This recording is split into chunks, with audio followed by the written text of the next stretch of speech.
Listo. Bueno, jóvenes, el día de hoy nos toca la tercera parte de lo que es el tema de VIH y VIH avanzado.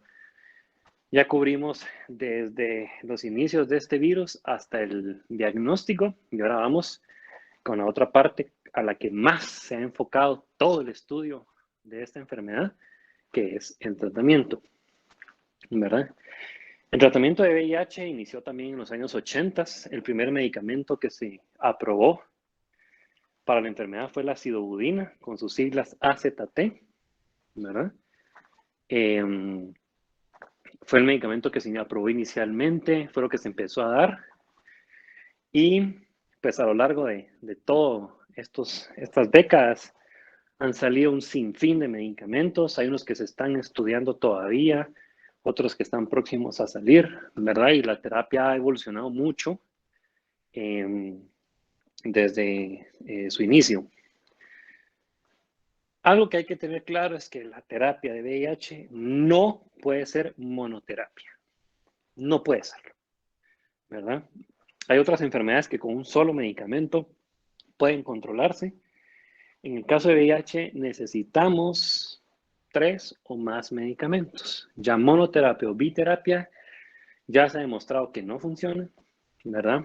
Que los pacientes no mejoran, mucho chance de recaída, mucho chance de resistencia, entonces olvidémonos de uno o dos medicamentos. Aquí tenemos que hablar de 3 para arriba, ¿verdad? Entonces, ese es el primer concepto que tienen que tener ustedes, ¿verdad? Ahora, ¿cuándo iniciamos tratamiento? Puede ser que en algunos textos un poco antiguos, ¿verdad? Decían, el tratamiento se inicia cuando los CD4 caen abajo de 200, ¿verdad? O sea, cuando los pacientes entran en una categoría C, pero en una categoría 3. Entonces, abajo de 200, inicie. Si no tiene abajo de 200, monitoréelo, sáquele sus pruebas y hasta ese momento se inicia. Después se empezaron a dar cuenta que si iniciaban a esas alturas, los pacientes no recuperaban su población de CD4, tenían mucho chance de enfermedad oportunista y dijeron muy, muy bajo. Entonces lo subieron a 350, ¿verdad? La mitad entre, caspa es más o menos la mitad entre 200 y 500. Bueno, entonces cuando cae abajo de 350, inícialo. De ahí se dieron cuenta que igual no les iba tan bien. Entonces dijeron, no, mejor 500, ¿verdad? Que esté en categoría, ya cuando ya esté en categoría 1, o categoría 1 para abajo, categoría 2, perdón, iniciémosle, ¿verdad? Entonces pusieron la meta 500, igual. Monitoréelo, si cae abajo de 500, ya le inicio. Lo mismo, a repetir la misma historia. Los pacientes perdían mucha población de CD4, muy propensos a que les desarrollar ya el VIH avanzado, ¿verdad? A tener infecciones oportunistas y pues obviamente lo peor, la muerte. Entonces dijeron, ¿saben qué? En el momento del diagnóstico le inician. No importa si tiene 200, si tiene 300, si tiene 1000, si tiene lo que quieran, es en el momento del diagnóstico y lo más 7 días después de este, ¿verdad? Eso es lo que se llama inicio de terapia temprana, ¿verdad? Entonces, por ejemplo, si hoy jueves diagnosticamos un paciente, tenemos de hoy para el otro jueves, que sería 18 de febrero, por ejemplo, para iniciar el tratamiento. Así tiene que ser rápido. Esto nos ayuda a preservar la población de CD4, a evitar que la replicación del virus sea desmedida, a evitarnos complicaciones, a evitarnos infecciones oportunistas y a mejorar la calidad del vida del paciente a largo plazo. Entonces, eso es lo que se habla ahorita. Desde el momento del diagnóstico, 7 días. ¿Por qué sean 7 días? Porque dicen, bueno, ¿por qué no de una vez, ma? ¿Por qué dar chance? Recuérdense, como les mencioné, que cuando uno da esta noticia al paciente, no es que sea tan sencillo de digerir. Y a veces se necesitan unos días de terapia, de estar hablando con el paciente y todo para que acepte el tratamiento e iniciarlo, ¿verdad? Ahora, ¿cuál es el objetivo que nosotros tenemos que tener en mente cuando iniciamos la terapia? Porque tenemos que tener una meta para saber si lo que estamos dando está bien o si tenemos que hacer alguna modificación o investigar qué está pasando. El objetivo es que a los 3, 4, hasta 6 meses de iniciado el tratamiento, la carga viral esté menor a 50 copias. ¿verdad? Que en general a esto a nivel mundial le llaman carga viral indetectable. Nosotros para considerarlo así es menor de 20, ¿verdad? Pero entonces si la carga viral sale menor de 50 copias de 3 a 6 meses después de iniciar el tratamiento, vamos bien. Respondió el paciente a la medicación, vamos bien. Alguien me podrá decir, bueno, ¿y los CD4 dónde los dejamos? ¿Verdad? Los CD4 también son importantes, nos van a guiar lo que es la profilaxis, pero realmente lo que uno monitoriza es la carga viral, qué tanto se está replicando el virus, ¿verdad? Ese es lo importante, ¿verdad? Medir la carga viral. El problema con los CD4 es que, por ejemplo, si agarramos al paciente, cuando ya viene con unos CD4 de 100, por ejemplo, cuando se le hizo el diagnóstico, subir esa población de CD4 a niveles normales, entre comillas, es casi imposible.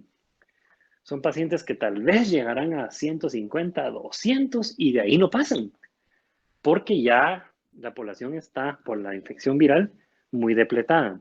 Entonces, por eso no se toma como un parámetro, ¿verdad? Tan importante como la carga viral. Sí, hay que ver, uno espera que los CD4 suban y todo, pero la carga viral es la clave, ¿verdad? Eso es lo que tenemos que estar midiendo.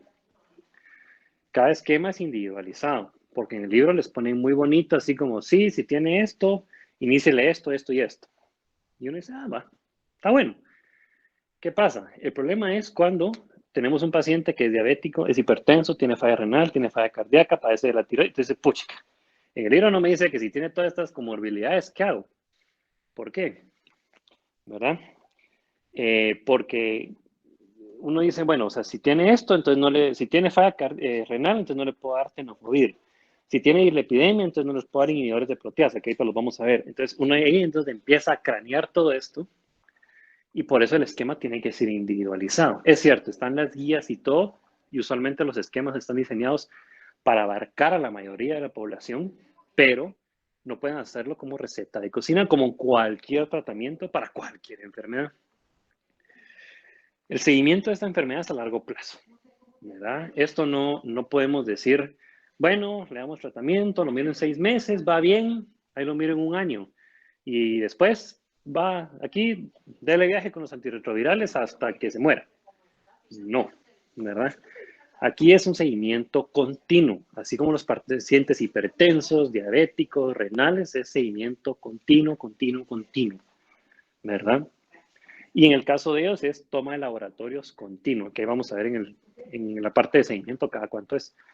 Entonces, estas son las generalidades del tratamiento, es lo que tienen que tener en mente, es la meta esta que les dije, la que tienen que ustedes saber, ¿verdad? Y, como les digo, importantísimo, triple terapia para arriba, ¿verdad? No podemos hablar de mono ni biterapia porque los pacientes con eso no mejoran. Muy bien. Para VIH, como les digo, hay una gran cantidad de medicamentos. Usualmente estos medicamentos van a entrar en varios grupos que ya están bien definidos. El primero son los inhibidores nucleósidos de la transcriptasa inversa y los inhibidores no nucleósidos de la transcriptasa inversa. Estos, la sidobudina forma parte de los primeros, del primer grupo que les mencioné, y fueron los primeros medicamentos que se desarrollaron. Y como les dije cuando vimos la fisiopatología, aquí la diana es la transcriptasa inversa, impedir que el ARN lo convierta en ADN. Entonces ya sabemos, una de las primeras dianas, esta enzima. El otro grupo son los inhibidores de proteasa. Si se recuerdan, la proteasa era la que clivaba, la que cortaba las proteínas transcritas, que después formaban todo el conjunto que requiere el VIH para su replicación. Entonces frenamos esto, la proteasa no puede hacer esta función, entonces lo que saque ahí no va a tener ninguna función para el virus. Entonces, obviamente se va a parar la replicación. Entonces, otra diana, la otra enzima, proteasa, ¿verdad? De ahí están los inhibidores de entrada, que esos son a nivel de los correceptores que habíamos hablado anteriormente. Entonces, ¿qué queremos aquí? Impedir que se ancle el virus. Aquí ni siquiera que entre a la célula, es antes de, ¿verdad? Entonces es otra diana que tenemos. De ahí están los inhibidores de fusión, que son muy similares a los inhibidores de entrada, que abarcan otras moléculas. Y finalmente los inhibidores de integrasa, que es la tercera enzima principal que habíamos hablado, que es la que integra el ADN viral al ADN de la célula. Entonces ahí otra diana. Entonces se dan cuenta, al saber la fisiopatología, van a saber todas las dianas que se han utilizado para el tratamiento antirretroviral, ¿verdad? Entonces tiene sentido. Paremos en algún momento esta máquina que tiene el virus para replicarse, ¿verdad? Es como meter una llave en un engranaje para pararlo, ¿verdad? Y de esa manera evitar que se siga replicando. Siguiente con la diapositiva.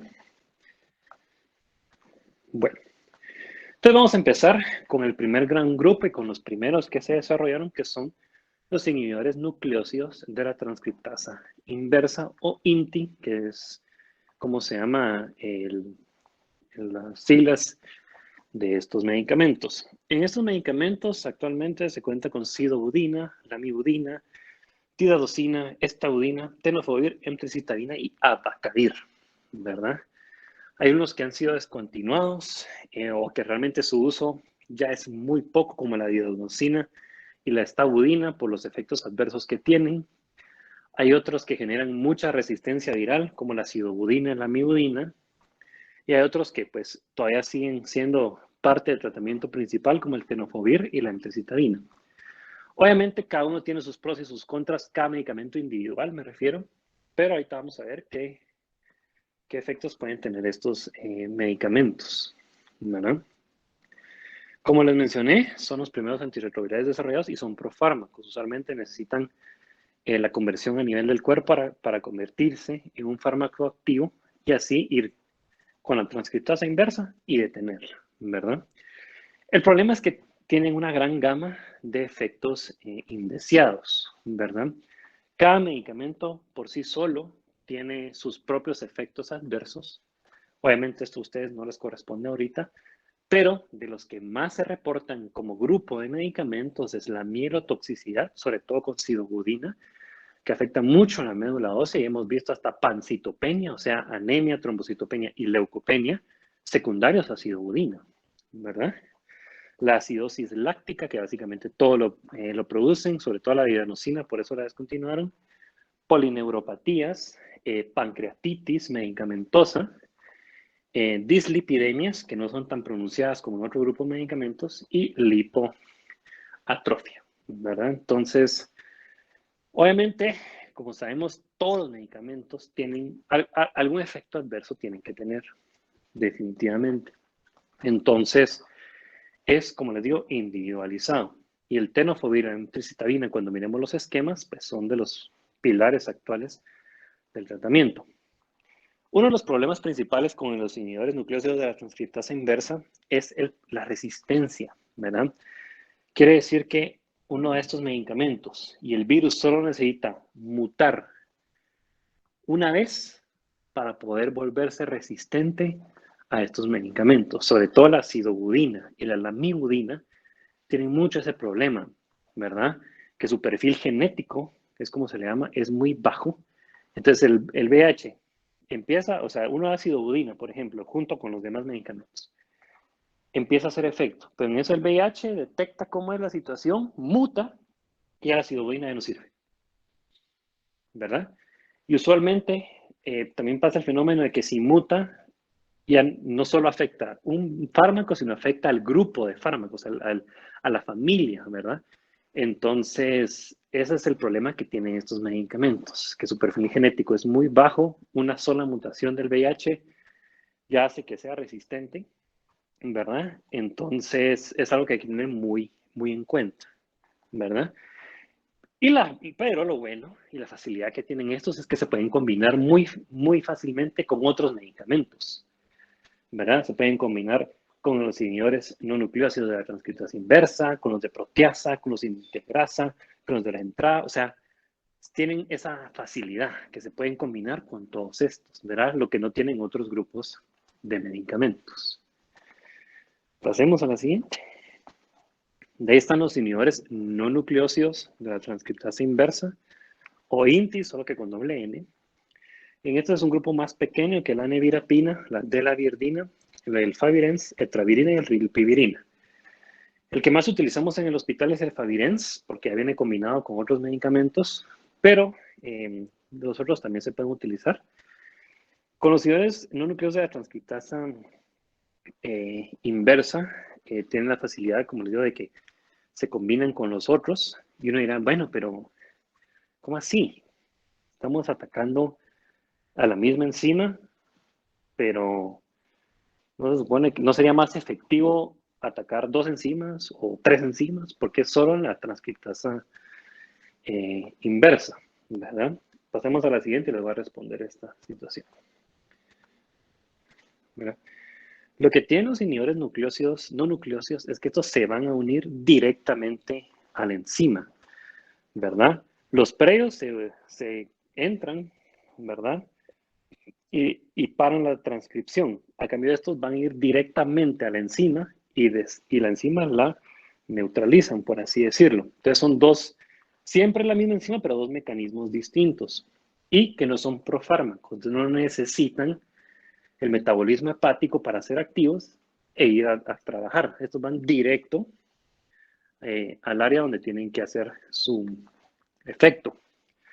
Una de las ventajas que tienen estos medicamentos es que usualmente es una dosis única, o sea, es cada 24 horas, ¿verdad? A eso me refiero con dosis única. Entonces, se da cada 24 horas. En cambio, los otros se dan cada 12 horas, la mayoría que se utilizan. Entonces, es más cómodo para el paciente, más fácil que lo tomen, ¿verdad? Y es una de las ventajas que tiene. Lastimosamente, tiene también el mismo problema de resistencia que los inhibidores nucleósidos de la transcriptasa inversa. Sí, no es tan fácil para el virus generar resistencia como con los otros, pero comparándolos con los demás grupos de medicamentos que vamos a ver más adelante, sí, ¿verdad? Es muy común que hagan resistencia a estos medicamentos y es algo, como les digo, que hay que tener en cuenta, ¿verdad? La combinación con los inhibidores nucleósidos es de las primeras combinaciones que se empezó a dar, ¿verdad? Era muy común ciodudina más lamivudina más Favirenz, antricitabina, tenofovir, Favirenz, que es uno de los que todavía se utiliza, ¿verdad? Entonces eran fármacos que se podían combinar muy bien. Actualmente existe ya la combinación de 3 fármacos en una sola tableta, que es una vez al día, lo que es mucho mejor para el paciente, ¿verdad? Es mucho más cómodo. Entonces tienen esta ventaja, ¿verdad? Y si lo quieren poner a nivel económico, pues sí son más baratos que otros medicamentos. Pasemos al siguiente.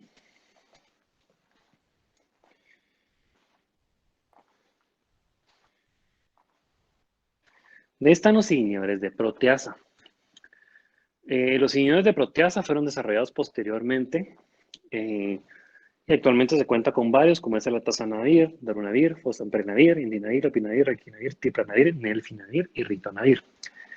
Si se dan cuenta, después de cada nombre del inhibidor de proteasa hay una diagonal y una R. Esa R es el ritonavir, que lo puse, ¿cómo se llama? En cursiva hasta el final. ¿Por qué? Todos los inhibidores de proteasa vienen combinados con ritonavir. Entonces, atazanavir más ritonavir, indinavir más ritonavir, propinavir más ritonavir. ¿Por qué? El ritonavir por sí solo no tiene tanto efecto antirretroviral, pero lo que sí puede hacer es potenciar el otro inhibidor de proteasa con el que está combinado y hacerlo más efectivo. Entonces, todo lo que viene ahora de inhibidor de proteasa es combinado, porque el ritonavir potencia, ¿verdad?, a su hermano, por así decirlo, y lo hace más efectivo como fármaco antirretroviral. Entonces, el ritonavir por sí solo no, pero unido con nosotros sirve como potenciador y lo que le da, pues, es ¿cómo se llama?, esa alta efectividad contra el virus. Pasemos a la siguiente.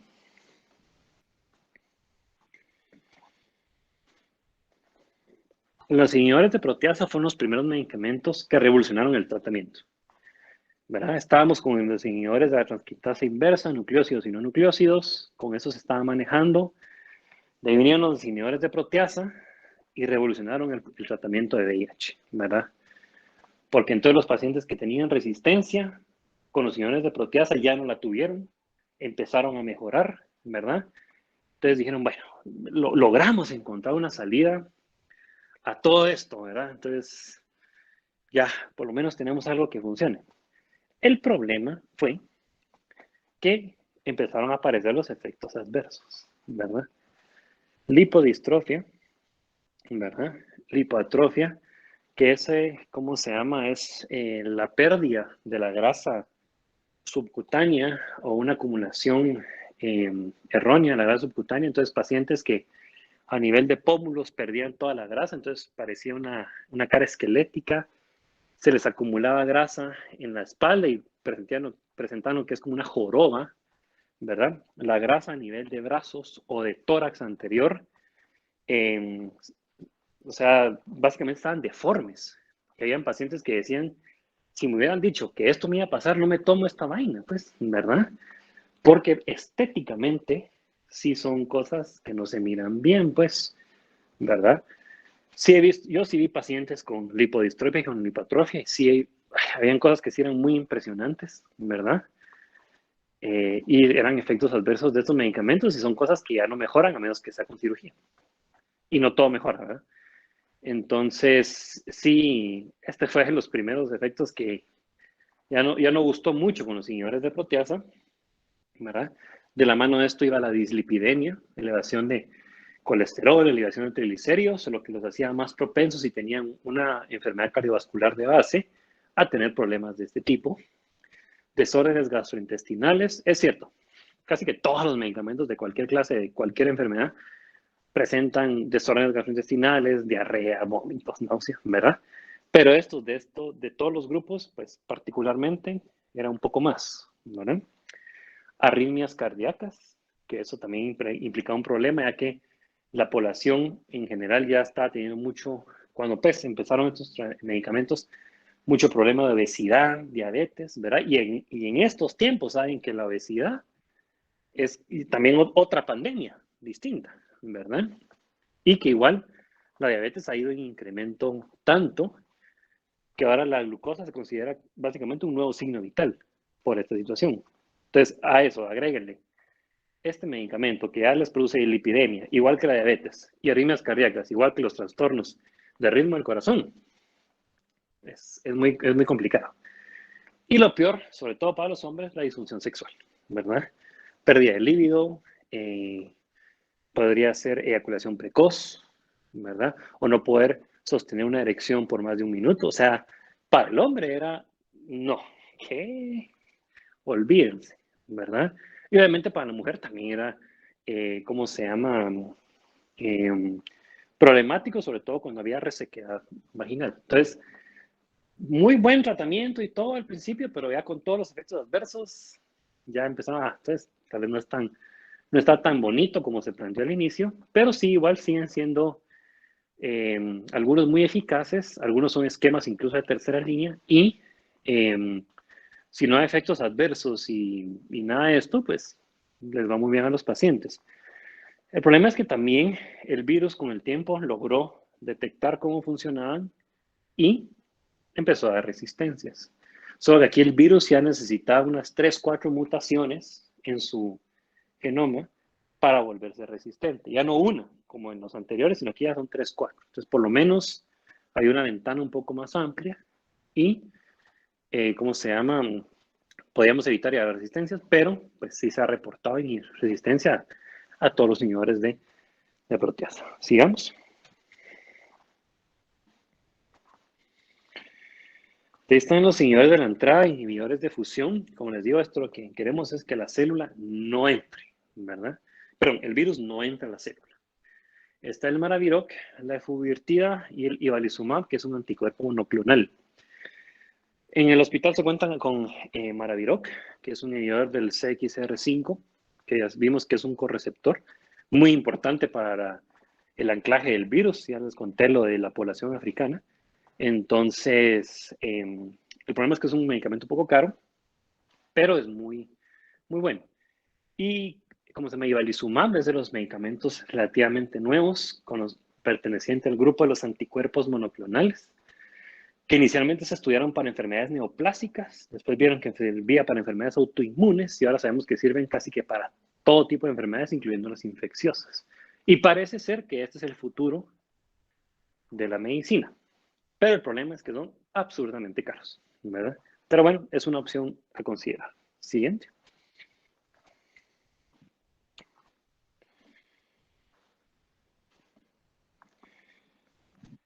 Ahí están los inhibidores de la integrasa, ¿verdad? Que estos realmente son los medicamentos que actualmente se utilizan de primera línea. Está el Raltegravir, Dolutegravir, el Bictegravir y Bictegravir, y hay muchos otros que vienen en camino. Estos inhibidores de integrasa inicialmente se concibieron como fármacos de tercera línea. Quiere decir que cuando fallaba la primera línea, que usualmente inhibidores de la transcriptasa inversa, y fallaba la segunda línea, que eran inhibidores de proteasa, se tiraban a esto, como un, bueno, ya no nos sirve ninguno de nosotros, probemos con esto y casi que eran patadas de ahogado, porque el paciente ya estaba muy deteriorado, ¿verdad? Y ya casi no se podía hacer nada. Pero después se dieron cuenta, tiempo, los inhibidores de integrasa los estamos usando mal, o sea, ¿por qué los usamos de tercera línea?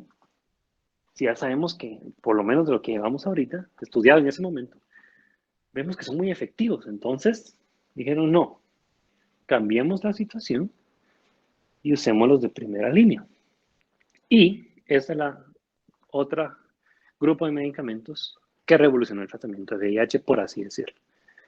Porque ahora usarlos de primera línea es lo que se recomienda. ¿Por qué? Porque los inhibidores de integrasa tienen un perfil genético sumamente alto. Quiere decir que a pesar de que el virus mute 9, 10, 11 veces, no logra ser resistente a estos medicamentos, ¿verdad? De hecho, el Bictegravir hasta el momento no ha reportado resistencia a nivel mundial. Quiere decir que el virus va a morir porque no logra descifrar al Bictegravir, ¿verdad? Muta, pero el Bictegravir sigue siendo efectivo. Con nosotros sí han habido algunos reportes de resistencia, pero han sido bajos y por eso mismo, por ese perfil genético alto y que los efectos adversos no son tan pronunciados como los otros, ya se utilizan como primera línea, ¿verdad? En el hospital hay Raltegravir, Elvitegravir y Bictegravir, ¿verdad? Sigamos. Bueno, esto es lo que hablamos ahorita, me anoté un poquito, ¿verdad? Pero creo que el desarrollo lento de estos medicamentos a lo largo de los años es lo que produjo que fueran tan efectivos y que sus efectos adversos no fueran tan pronunciados, ¿verdad? Entonces, vamos, por lo menos con eso vamos en buen camino, ¿verdad? Sigamos.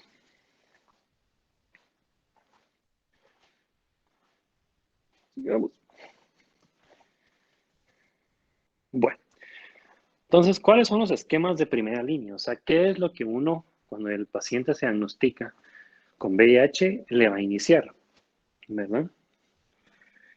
Entonces, aquí los primeros esquemas de primera línea es Bictegravir, Tenofovir, alafenamida, que es alafenamida es el tipo de molécula, emtricitabina. O sea, estamos hablando de un inhibidor de integrasa y dos inhibidores nucleósidos de la transcriptasa inversa. Esto de tenofovir alafenamida, solo para que lo sepan, hay dos tipos de tenofovir. El primero que se creó fue el tenofovir fumarato y después el tenofovir alafenamida. ¿Por qué se creó el segundo? El tenofovir tiene mucho problema de que no se puede dar en pacientes con falla renal o con trastornos mineralo-óseos, ¿verdad? Entonces se creó el tenofovir alafenamida y este no solo no tiene este efecto, sino que incluso puede ayudar a mejorar la función renal y a mejorar los trastornos minerales, que usualmente es calcio y fósforo, que va a tener el paciente. Entonces, por eso se utiliza este tipo de tenofovir, ¿verdad? Otro esquema de primera línea es dolutegravir, abacavir, lamivudina. Estamos hablando de dos igual, inhibidor integrasa y dos inhibidores nucleósidos de la transcriptasa inversa, También está dolutegravir raltegravir con tenofovir arafenamida o tenofovir fumarato, el tradicional, más emtricitabina. Está Genvoya, que es de las combinaciones más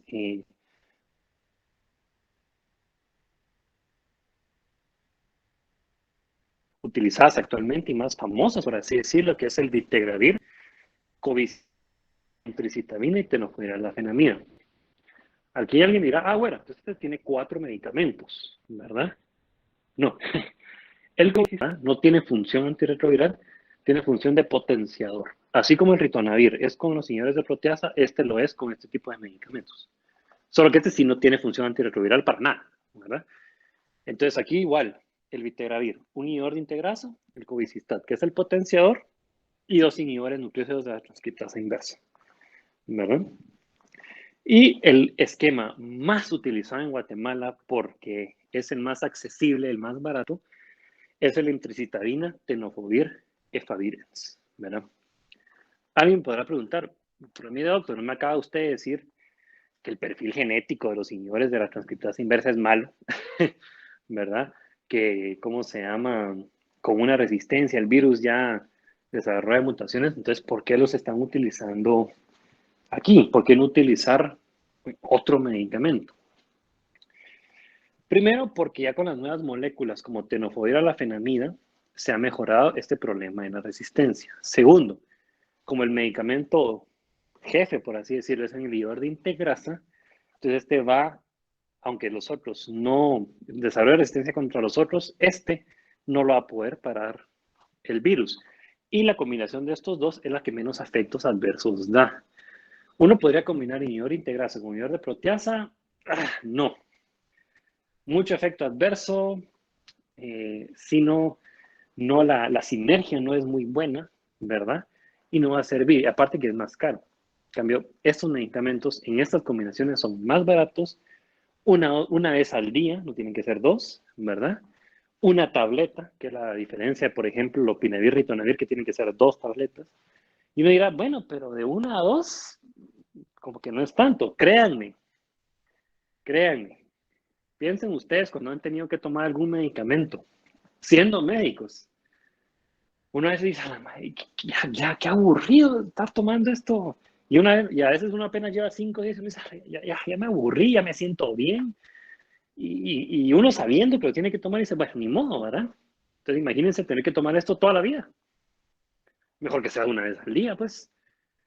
En lugar de, y una pastilla, en lugar de tener que tomarse 2, en lugar de tener que tomarse cada 12 horas, ¿verdad? Porque al principio del tratamiento de VIH eran entre 12 y 18 pastillas al día, porque las combinaciones no son como son ahora. Imagínense, 12, 18 combinaciones de pastillas. Y si tenía tuberculosis, eran 24. Si tenía algo más, eran 30. 30 pastillas al día. Primero ese estómago iba a sufrir junto con el hígado y el paciente no se iba a tomar esa cantidad, pues, seguro, ¿verdad? Entonces el hecho de que tengan la comodidad de que sea una pastilla una vez al día, suficiente, ¿verdad? Sigamos.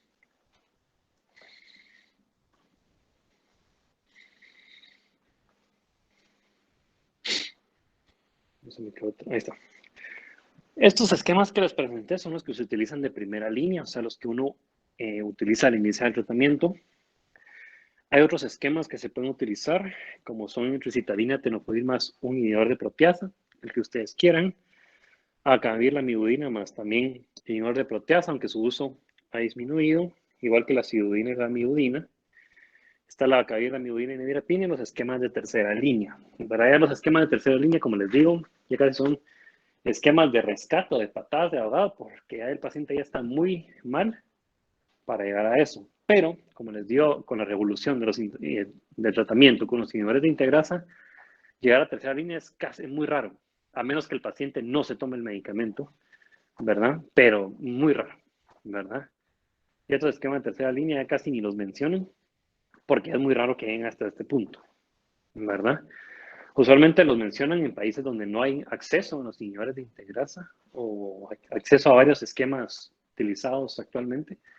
Y hay que usar esos esquemas pues, distintos y tal vez no tan efectivos o con mayores efectos adversos.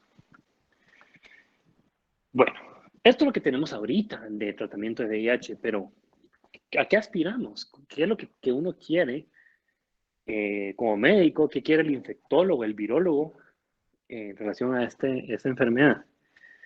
Uno, un medicamento inyectado. ¿Por qué? Porque entonces ya nos evitamos el problema de efectos adversos gastrointestinales. A la gente por lo general le gusta más medicamentos inyectados que los tomados, ¿verdad? Si no les ha pasado, van a ver que mucha gente prefiere, sobre todo con los antibióticos, ¿verdad? Prefiere inyectarse la ceftriaxona que tomarse un antibiótico oral, ¿verdad? Y tal vez es lo mismo, pero prefieren el inyectado. Aparte, sería más controlado, porque obviamente como es inyectado tendría que ser en un servicio de salud acorde, ¿verdad? Y pues nos evitaríamos todos estos efectos adversos gastrointestinales. Que sea una dosis mensual o trimestral. Qué rico sería decir, puchica, para el paciente tiene que ir solo 4 veces al año a inyectarse. Una vez en enero, una vez en abril, una vez en julio y una vez en octubre. Y se acabó. Y ya. Puchica, sería impresionante, pues, ¿verdad? Entonces, sí hay medicamentos que ya van en esa etapa, en fase 3 del desarrollo, de decir dosis mensuales o trimestrales. Eso sería una gran revolución, ya sea inyectado o tomado, ¿verdad? Porque mejoraría la adherencia. Entonces ya solo me tengo que tomar una pastilla al mes, por ejemplo. ¿Verdad? Es como el ácido salendrónico, una vez al mes y se acabó. Si no estoy mal, aquí el que sabe ese tema es el doctor Moreno, pero que yo me recuerdo era una vez al mes. Pero sería mucho más cómodo para el paciente y, obviamente, para el médico. Anticuerpos monoclonales, que es lo que les digo, que parece ser el futuro de la medicina. Medicamentos muy buenos, con muy buena tolerancia, pero extremadamente caros. Una dosis de un anticuerpo monoclonal puede llegar hasta costar 100,000 quetzales la dosis mensual, ¿verdad? Entonces, estamos hablando de 1.200.000 quetzales al año para un paciente. Está jodido, ¿verdad? Y lo que uno quiere con esas enfermedades definitivamente es la erradicación. Así como se ha erradicado la viruela, ¿verdad? La polio, pues uno esperaría en algún momento erradicar el VIH. Es algo sumamente difícil porque no hay una vacuna que se pueda desarrollar. No hay mucho problema de herencia, de resistencia. Es un virus que sí ha logrado saber defenderse ante todo esto. Entonces, la erradicación parece algo difícil, pero posiblemente lo mismo pensaron de estas enfermedades que les mencioné en su momento. No se va a poder. Y se pudo. Lo que uno espera es que para el 2050, por lo menos, si no está erradicado, lleguemos a la meta 90-90-90, que debo explicar qué es. Pero es un largo camino, ¿verdad? Es un largo camino, es un camino arduo y difícil. Y personalmente, antes de continuar, creo que mientras no quitemos el tabú del VIH en la población a nivel mundial, no sé si lo vamos a lograr, ¿verdad? Continuemos. Bueno, ahí te llegan las consideraciones finales y es lo que vamos a hablar de lo que me preguntaron la vez pasada. Recuérdense que el VIH tiene muchos aspectos legales, ¿verdad? Eso ya está regularizado por la ley. Ya, ¿cómo se llaman? Hay varios artículos que hacen mención a esto. Como les mencioné, básicamente uno no puede exigir una prueba de VIH para aplicar un trabajo, para entrar a la universidad, para lo que sea, ¿verdad? Porque uno no pueden discriminar a una persona por tener VIH. No la pueden discriminar, ¿verdad? Esto, como les digo, es como tener hipertensión arterial, es como tener diabetes, ¿verdad? Es una enfermedad crónica, controlable, con una pastilla al día. ¿A qué le suena eso? A un tratamiento de una de estas enfermedades, pues. El problema es que es como VIH y como va involucrado la parte sexual, entonces ahí es donde entra el tabú, ¿verdad? Entonces, por eso mismo ya se regularizó, tiene aspectos legales. Es difícil, porque muchos pacientes, cuando uno los mira, es difícil que les den chance en el trabajo. Ellos no están obligados a decirle a nadie que son VIH positivo, solo a su pareja, ¿verdad? Entonces tienen que inventarse un montón de excusas, ¿verdad? O tienen que inventarse que están recibiendo tratamiento para cualquier otra enfermedad, ¿verdad? Cuando yo los miraba, decía, es que tuve que decir que estoy recibiendo tratamiento para cáncer, porque eso no es tabú, ¿verdad? Entonces, así me dejan venir y se les da una constancia, no de que estuvieron en la clínica de VIH, sino que estuvieron en el Hospital Roosevelt recibiendo tratamiento.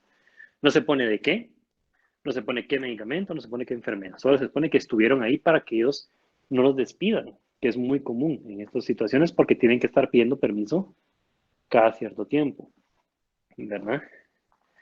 Entonces, como les digo, un paciente de VIH no tiene obligación de decirle a nadie que es VIH positivo. La única excepción es su pareja sexual, ¿verdad? Ya sabemos que la transmisión sexual es la más prevalente.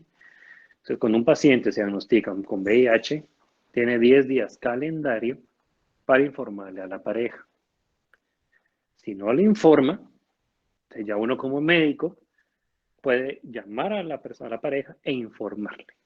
Y ahí ya uno no va a tener de mala praxis ni nada, porque estamos hablando de algo que se puede transmitir fácilmente, ¿verdad? Y aquí, aunque todos juren fidelidad al 100%, sabemos que no pasa, ¿verdad? Aquí nadie es santo de devoción. Entonces, sí es necesario que informen a la pareja, porque si no han estado usando protección, ¿verdad? O están usando o realizando prácticas que involucren mayor riesgo, como las que platicamos la vez pasada, pues hay mucha chance de transmisión, ¿verdad? Aunque el paciente esté indetectable y que por ende podría ser intransmisible, igual tiene que informarle a la pareja, pues, o sea, esto no, por esa situación no es que va a cambiar algo. Entonces ahí sí hay que informarle. De ahí no tiene que decirle a nadie, ni a su familia, ni a nadie. No tiene la obligación a menos que el paciente lo quiera, ¿verdad? Incluso nosotros en los servicios no decimos paciente VIH positivo, sino decimos pacientes CD4 positivos, porque CD4 nadie lo va a relacionar con esto, a menos que sea médico, ¿verdad? Entonces, es la manera. Yo a veces he estado, no todas las veces, en desacuerdo porque dice, es que esto es fomentar el tabú, ¿verdad? Esto es fomentar, no llamar a la enfermedad como debe ser, ¿verdad? Y tratarla como una enfermedad crónica, como todas. Pero también estoy en la razón en que dice, sí, pero después van a ver a este paciente, no se le van a querer acercar, no lo van a querer tocar y tampoco, pues. Entonces es difícil en ese sentido, ¿verdad? Ya hablamos que este trabajo es multidisciplinario, no solo un médico debe estar encargado del tratamiento de un paciente con VIH, tiene que ser el médico, con el trabajador social, con el enfermero, con el químico biólogo y químico farmacéutico, con la nutricionista y con el psicólogo, ¿verdad? ¿Por qué? Primero, es un paciente que el diagnóstico rara vez lo van a tomar bien, o sea, no creo que alguien tomará bien ser VIH positivo, lo dudo, ¿verdad? Entonces, necesitamos la ayuda del psicólogo, ¿verdad? Dos, cuando se toman los tratamientos antirretrovirales, tiene que haber una dieta específica porque hay ciertos alimentos, que no vamos a entrar en detalle en eso, que pueden disminuir la eficacia del medicamento. Entonces, nutricionista, ¿verdad? Y que tiene que vigilar el tema de las dislipidemias. El trabajador social, porque es un paciente que va a tener que estar yendo continuamente al hospital, a chequeos, a recibir tratamiento y que no hay que perderlo, ¿verdad? En la clínica de VIH tiene, ¿cómo se llama? Personal que está, que ahorita no me recuerdo el nombre, que son como navegantes, un nombre así un poco extraño, ¿verdad? Pero lo que hacen es que ellos están llamando a los pacientes, viendo que no pierdan su cita, y con los pacientes nuevos están detrás de ellos, detrás, e incluso los van a buscar hasta la puerta de su casa, ¿verdad? El personal que yo trabajo, que es dedicado a esta labor, iban hasta Quiché, hasta Petén a buscarlos y meterse a las aldeas, a donde fuera, para ver qué está pasando. ¿Por qué no ha llegado? ¿Será que es por transporte, por economía? ¿Será que falleció? ¿Verdad? Entonces, sí es de estar pendiente de los pacientes. Está el químico farmacéutico y el químico biólogo, porque recuérdense, todos los efectos adversos y combinaciones tienen que haber un monitoreo. A veces a uno de médicos se le escapa alguna cosa, ¿verdad? es muy común que uno pase con este grupo multidisciplinario, uno indica una terapia y le dice al químico farmacéutico, doctor, recuérdese que el paciente es diabético, o recuérdese que tiene esta condición, y dice, ah, cierto, entonces cambiémosle a esto. Entonces, no es que, ¿cómo se llama? Uno no lo sepa, es que a veces a uno se le va la onda, o sea, cualquiera, ¿cómo se llama? Puede entusiasmarse con un tratamiento y olvidarse tal vez de alguna situación de estas, y por eso está el químico farmacéutico, el químico biólogo, para estar ahí. O a veces uno indica una terapia nueva y el químico le dice, mire, fíjese que él hace 5 años tuvo esta terapia y tuvo este efecto adverso. Ah, entonces no, entonces cambiémosla a esta. Entonces esa es la ayuda que nos dan, ¿verdad? Obviamente también podemos usar el apoyo de enfermería, ¿verdad? Que son usualmente las otras personas que conocen el diagnóstico y de los técnicos de laboratorio que tal vez no pasen con uno, pero son los encargados de procesar la muestra y de verificar que los resultados que reporten sean, ¿cómo se llama?, los correctos, ¿verdad? Tratando de minimizar cualquier error que pueda haber. Los pacientes con VIH necesitan una educación continua, ¿verdad? Uno da una charla ¿cómo se llama?, pre-realización de prueba, donde uno tiene que indicar nuevamente cómo se transmite el VIH, qué es el VIH, qué riesgo supone, qué consideraciones tienen si sale positiva la prueba, ¿verdad? Si saliera positiva, se le hace saber al paciente que se le va a apoyar en su totalidad, que no se le va a dejar abandonado, que es extremadamente confidencial la prueba, ¿verdad? O sea, ahí nadie va a saber el resultado más que el paciente y posiblemente quien se lo entregue. Probablemente quien se lo entregue no es que va a estar publicando todas las pruebas que hacen, ¿no? O sea, es confidencial, ¿verdad? O sea, el resultado lo va a saber el paciente y nadie más, ¿verdad? O sea, se le hace saber que cualquier comunicación nunca se va a tocar el tema de que es por VIH ni nada por el estilo, sino que todo va a ser manejado de manera que esté protegido el paciente, ¿verdad? Entonces se le da toda esta charla y se le hace la prueba. Y cuando se hace la prueba uno dice, bueno, tenemos dos opciones, que salga positiva o que salga negativa. Si sale positiva, no es que en ese momento sería el paciente, mire, está positivo, no. Recordémonos, sale positiva la prueba, confirmemos, ¿verdad? Confirmemos con una segunda prueba de un mecanismo distinto o las pruebas confirmatorias. Ok, se hace una segunda prueba. Vuelve a salir positivo, entonces uno dice, ok, es positivo. Bueno, entonces ahí uno dice, ok, tengo que darle la información al paciente.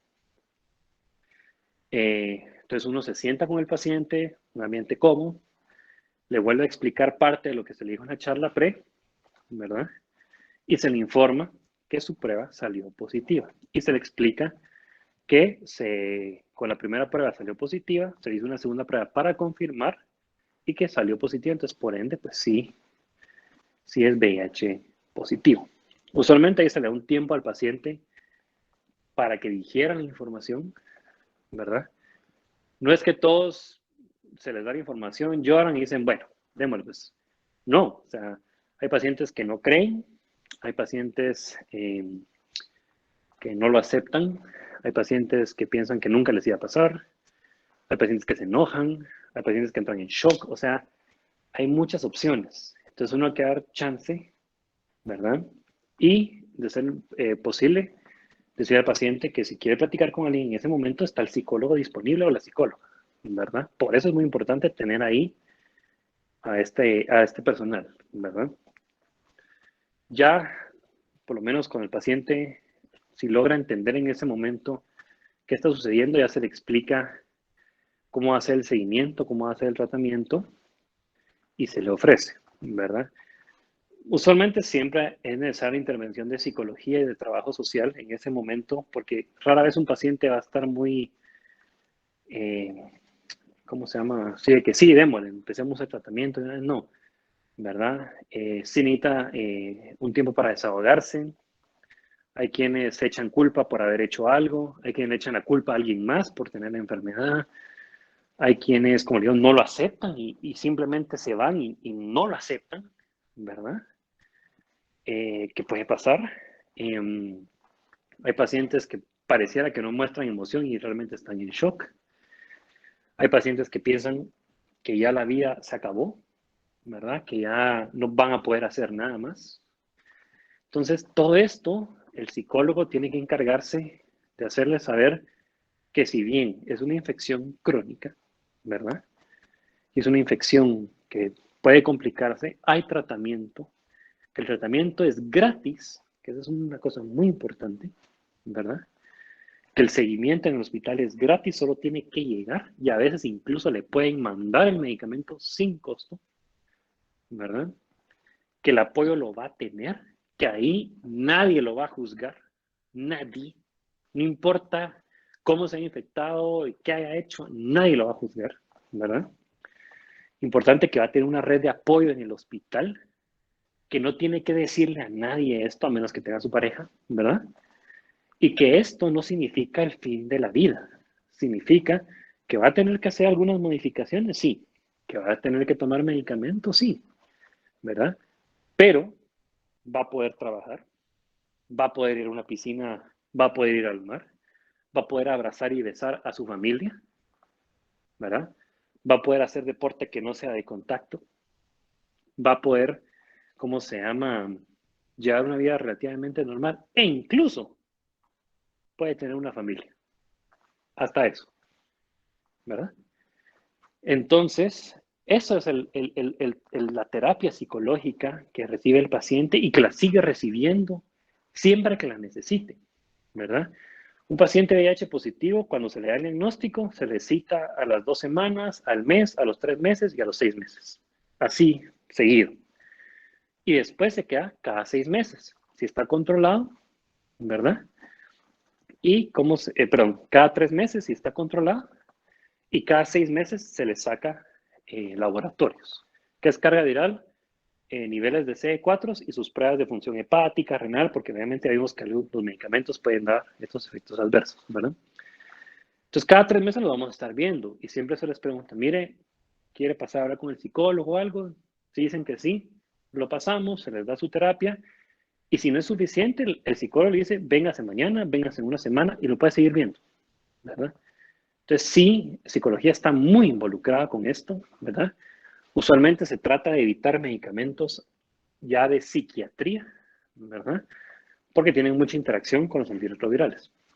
Entonces, sí es una terapia psicológica extensa, incluso más que la médica, ¿verdad? Y obviamente está trabajo social que también le brinda todo el apoyo, ¿verdad? Algo de lo que mencioné muy importante es que el tratamiento es gratis. Es de las pocas enfermedades que no tienen que pagar por el tratamiento. El tratamiento los da el hospital, ¿verdad? No es como sucede, por ejemplo, en los hipertensos. Ok, tiene que tomar valsartán, amlodipina, bisoprolol, hidroclorotiazida, pero tiene que ir a comprarlo todos los meses. Aquí sí, tienen que ir hasta la clínica y si son del interior, pues les cuesta más, pero no tienen que pagar nada. Nada. Sea el medicamento que sea. Incluso los medicamentos más caros, como los inhibidores de integrasa, no tienen ningún costo. Cero. Entonces es una ventaja que también se le dice, mire, el tratamiento lo vamos a hacer acá. No tiene que gastar nada en tratamiento. Nada. ¿Verdad? Entonces es una ventaja que pues se le agrega a esto. Si el paciente, rebobinando hasta el inicio, la prueba está negativa, entonces uno dice, ok, se le informa, mire, está negativa. Pero eso no quiere decir que dice, mire, está negativa, se puede ir. No. Mire, está negativa. Qué bueno que está negativa, ¿verdad? Pero, primero, ¿hace cuánto fue el encuentro sexual que tuvo? ¿Hace cuánto fue la conducta de riesgo que tuvo? Fue hace 2 días. Ok. En 2 semanas o en un mes se viene a hacer otra prueba por el periodo de ventana que vimos de las pruebas de diagnóstico. 1. 2, se le da una charla también junto con el psicólogo. Dice, mire, ok, está negativa. O si le dicen, mire, la conducta de riesgo que tuve fue hace un mes. Ah, ok, entonces está negativa, está negativa. Bueno, mire, qué bueno que ahorita está negativa. Nos alegramos que no tenga esta enfermedad ahorita. Pero recuérdese que si sigue con estas conductas de riesgo, dependiendo de lo que el paciente haya mencionado, puede llegar a infectarse, ¿verdad? Puede ser que tuvo suerte ahorita, ¿verdad? Pero sí, entre más practique esas conductas de riesgo, sea cual sea, más chance de tenerlo, ¿verdad? Entonces se le da también una charla de las conductas de riesgo otra vez, ¿verdad? De qué es lo que tiene que hacer y, ¿cómo se llama? De que cualquier duda o cualquier otra cosa, ahí está también la clínica o el lugar donde esté yendo para resolverle sus dudas y apoyarlo o apoyarla en cualquier momento. Entonces, sí es importante que aunque la prueba salga negativa, se les dé la charla, ¿verdad? Y se les explique.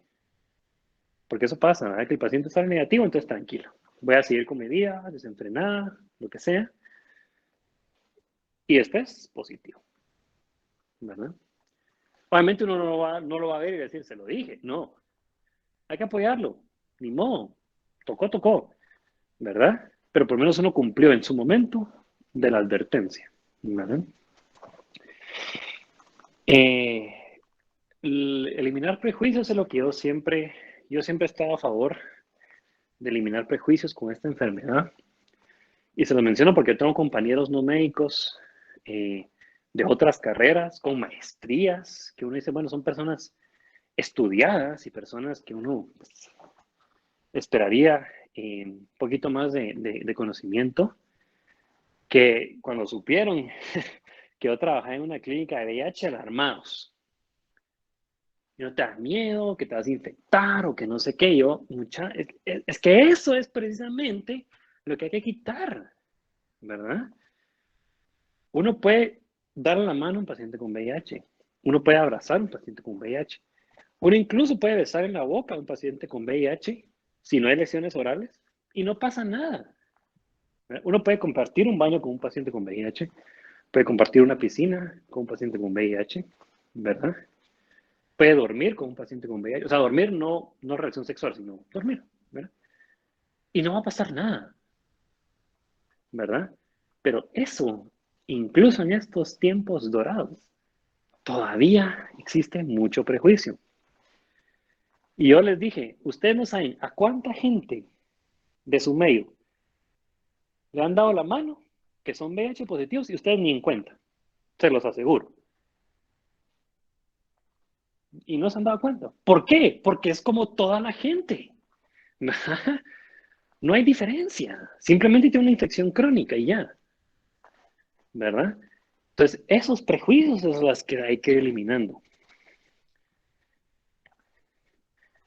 Yo siempre les menciono en algún momento a los estudiantes o a los residentes que yo, de las mejores personas que he conocido, son las que tienen VIH, las que tienen tatuajes,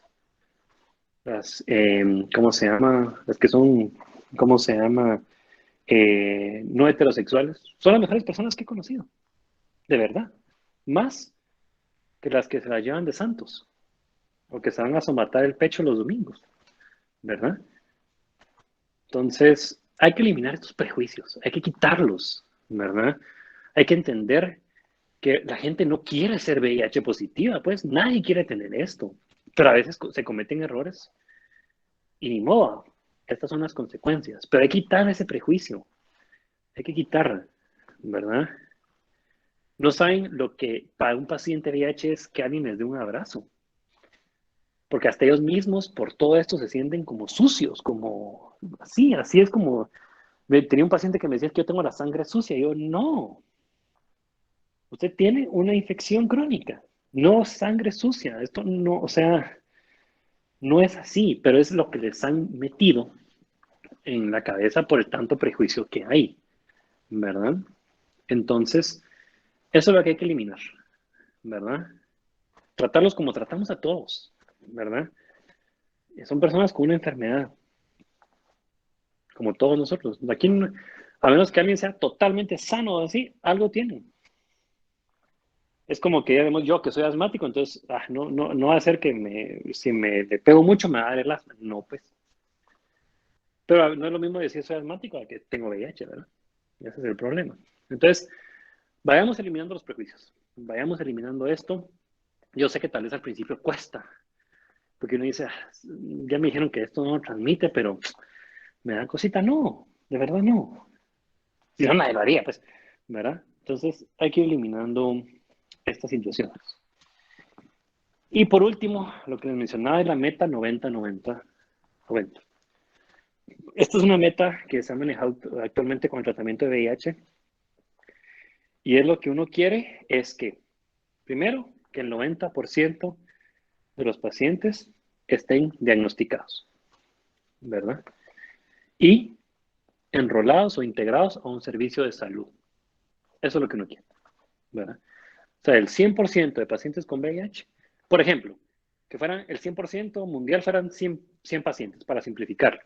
Entonces, de esos 100, queremos que 90 estén integrados al sistema de salud y que estén diagnosticados, primera meta. Segunda meta o segundo 90, que de esos 100, el 90% o 90 pacientes tengan tratamiento antirretroviral, ¿verdad?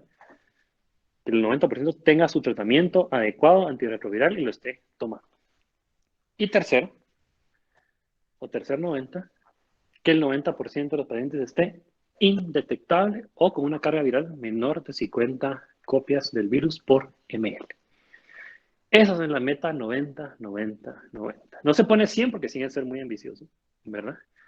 Pero tienen el 90% de pacientes con diagnóstico, con tratamiento e indetectables, es de los primeros grandes pasos que podemos dar para que esta enfermedad en algún momento pues, se erradique o su prevalencia pues, no sea tan alta, ¿verdad? Bueno, siguiente. Entonces es la última.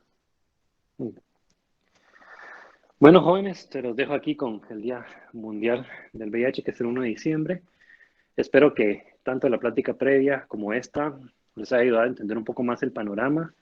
Yo sé que tal vez me metí a hablar de otros aspectos que tal vez no están en el libro, pero considero muy importantes, ¿verdad? Como les digo, es una enfermedad que la van a ver. Cuando ustedes ya estén en mi posición o más adelante, la van a ver, van a lidiar con ella, ¿verdad? Y la mejor manera de lidiar con esto es sabiendo a qué nos enfrentamos.